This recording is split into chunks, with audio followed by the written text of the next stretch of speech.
Kumusta ka, bata? Mabuti naman po, tanda. Nabasa ko sa dyaryo kanina na nandito ka sa Maynila, na may sakit ang anak mo. Kung ano man ang may tutulong ko sa'yo, sabihin mo lang sa akin. Hindi ka mabibigo, bata. Maraming salamat sa tulong na inaalok mo. Pero wag na lang.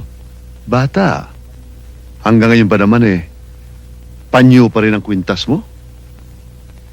Sarhento ka na ngayon, bata. Dapat ang mga suot mo yung mga nagkikislapang ginto, mga diamante, yung mga hindi kumukupas, yung mga hindi nanggigitata, tulad ng panyo mo. Ang panyong ito ay nakakapagligtas ng buhay. Nakakapagpahinto ng dugo sa sugat. Ang mga ginto't diamante mo'y ugat ng kasalanan. Nakakamatay. Nakakasunog ng kaluluwa. Maka-Diyos na ako ngayon, bata. Pinatawad ko na ang lahat ng mga nagkasala sa akin. At kung kaya ako narito ngayon, para ipakita sa iyo na maging mga kaaway ko yung mahal ko.